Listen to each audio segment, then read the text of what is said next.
Audio Jungle.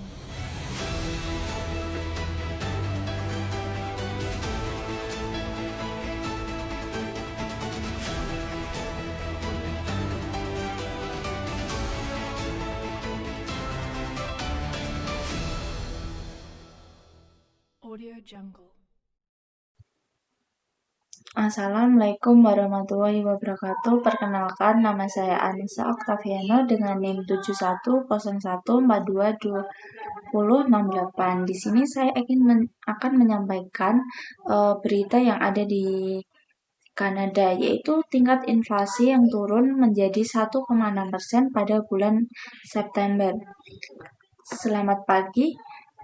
Saya Anissa Octaviano dan inilah berita terkini mengenai inflasi di Kanada, yaitu tingkat inflasi turun menjadi 1,6% pada bulan September. Dalam laporan terbaru dari statistik Kanada, tingkat inflasi negara ini mengalami penurunan yang signifikan, mencapai angka 1,6% pada bulan September. Penurunan ini menjadi perhatian banyak pihak, terutama setelah inflasi yang tinggi selama beberapa bulan terakhir. Tingkat inflasi yang turun dari 2% pada bulan Agustus ini mencerminkan penurunan harga yang terlihat pada indeks harga konsumen. Data terbaru menunjukkan bahwa ini adalah laju kenaikan terkecil pada indeks harga sejak Februari 2021. Penurunan harga bahan bakar yang mengalami penurunan sebesar 10,7% dibandingkan tahun lalu menjadi salah satu faktor utama yang menyebabkan inflasi turun. Canada's inflation rate has fallen to 1.6%. That's for the month of September, the smallest monthly increase since 2021, and Scott, even lower as far as a rate than economists had expected. Yeah, economists had expected the economy to slow. The Bank of Canada was also saying the same thing, but 1.6%. And as well, it's the first time it's been below the 2% guideline in that same amount of time as well, February 2021. So some pretty solid economic news. Maybe a lot of people are not feeling this yet in their pocketbooks, but the trend is that prices are coming down in the country.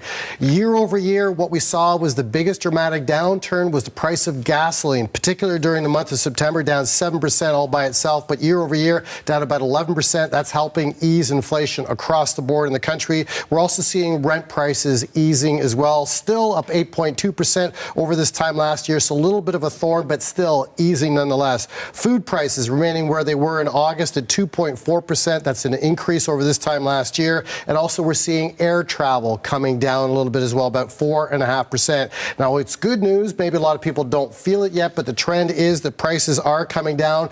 Prices are still up that 1.6%, and that's how much it's up over this time last year. But the trend is cooling. That's good news potentially for anybody wanting to get into the housing market, wanting to refinance, and also restructure a lot of the debt that we have out there. But where we are going to see this good news, Heather, and where people will see this dramatically, is this opens the door really for the Bank of Canada perhaps to lower the interest rate as much as a 0.5 percentage point next Wednesday. And that's where people certainly will see the double side to this, that lower interest rates means we can borrow at lower rates, and that should also kickstart the economy at the same time. Okay, so we'll be building toward that Bank of Canada announcement next week. Next Wednesday. We'll see if there's any market reaction to this, too, later in the hour. Scott, thank you very much. What's driving this decline? Look, gasoline prices did a lot of the heavy lifting here, but inflation, generally speaking, has been moving in the right direction for a while. The thing to remember, though, Adrian, is that even as it works its way to and now past the Bank of Canada's target, prices themselves are still up considerably, right? Since September, total inflation, September of 2021, total inflation's up 12.7%. Groceries are up more than 20%. Rents are up 21%. And even if the rate of inflation is falling, all that means is that prices are still rising, just at a slightly more manageable level. Presumably, though, this means that the Bank of Canada has a little more, I guess, freedom to make some big moves. Wiggle room for sure. And a lot of experts are saying that the reason rates are so high is because the bank was worried inflation might rear its ugly head again. That doesn't seem to be so much of a problem anymore. Maybe deflation, something to keep an eye on, but mostly the bank is worried about trying to get rates as quickly as it can back down to something approaching normal. So does that mean this could happen as soon as when the bank meets next week? Next week, a lot of experts now saying the Bank of Canada could cut by as much as 50 basis points, not just at that meeting, but potentially another 50 basis points when it meets again in December. That'd be a full percentage point of rate relief for people that have variable rate mortgages or looking to renew their mortgages at higher levels. That's a considerable amount of money in their pocket every month if they can get that rate relief. All right. Namun, meskipun inflasi secara keseluruhan melambat, harga kebutuhan pokok seperti makanan dan sewa tetap tinggi. Harga makanan khususnya meningkat lebih cepat dibandingkan inflasi umum, meskipun ada penurunan pada beberapa produk seperti kacang-kacangan dan makanan laut. Sebaliknya, harga daging sapi dan telur menunjukkan peningkatan yang signifikan, mempengaruhi anggaran keluarga. Sewa juga menjadi isu penting dengan kenaikan 8,2% dibandingkan tahun lalu. Meskipun ada penurunan dari 8,9% bulan sebelumnya, kenaikan ini menciptakan tantangan bagi banyak penyewa, terutama di kota-kota besar. Di sisi lain, peningkatan upah di beberapa sektor dapat memberikan tekanan lebih lanjut terhadap inflasi, memicu kekhawatiran tentang kemampuan daya beli masyarakat. Pada analisis berpendapat bahwa penurunan inflasi ini memberikan harapan baru bagi perekonomian. Carl Sakamoto, kepala strategi pasar di Korpa, menyatakan bahwa meskipun penurunan inflasi adalah langkah positif, tidak ada kebutuhan mendesak untuk pemotongan suku bunga oleh Bank of Canada dalam dekat.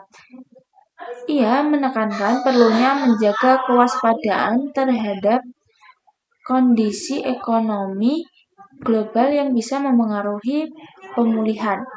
Sementara itu, banyak warga Kanada yang berharap bahwa penurunan inflasi ini akan berlanjut dan memberikan dampak positif terhadap daya beli mereka.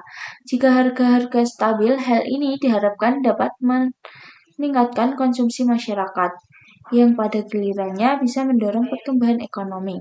Namun, ada ketidakpastian yang tetap ada, terutama terkait dengan fluktuasi harga energi dan pasokan global. Dengan kondisi ini, pemerintah Kanada dan Bank of Canada perlu melakukan langkah-langkah strategis untuk menjaga stabilitas ekonomi. Penjagaan suku bunga dan kebijakan fiskal yang tepat akan sangat penting dalam menghadapi tantangan inflasi yang mungkin muncul kembali. Banyak pengamat ekonomi berharap bahwa langkah-langkah ini akan membantu menjaga laju pertumbuhan yang sehat. Di sisi lain, jika kita dibandingkan dengan negara-negara lain, Kanada tampaknya berada pada jalur yang lebih baik dalam mengatasi inflasi. Banyak negara di seluruh dunia masih menghadapi tingkat inflasi yang tinggi, yang menyebabkan bank sentral di negara-negara tersebut harus mengambil tindakan yang agresif. Hal ini menjadikan Kanada sebagai salah satu contoh positif dalam mengelola ekonomi di tengah tantangan global. Warga Kanada berharap bahwa penurunan inflasi ini akan membawa perubahan positif dalam kehidupan sehari-hari mereka. Dengan harga-harga yang lebih stabil, diharapkan masyarakat dapat merencanakan keuangan mereka dengan lebih baik. Banyak yang berharap bahwa pemerintah akan terus memprioritaskan kebijakan yang mendukung pemulihan ekonomi dan melindungi daya beli masyarakat. Meskipun ada penurunan inflasi di Kanada, para ahli menyarankan untuk tetap memperhatikan pengaruh global yang dapat berdampak pada ekonomi domestik.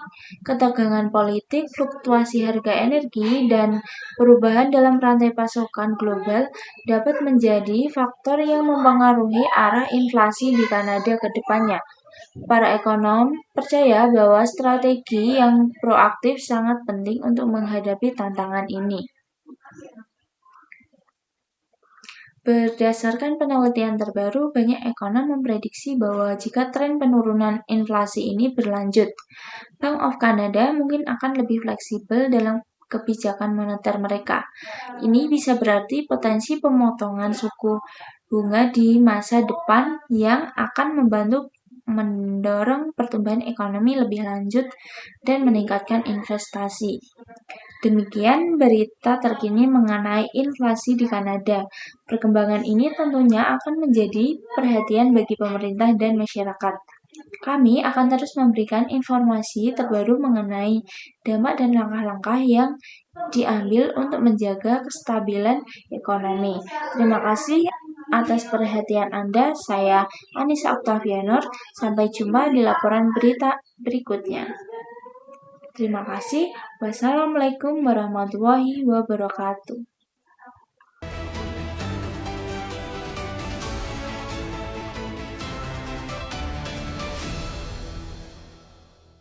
Audio Jungle.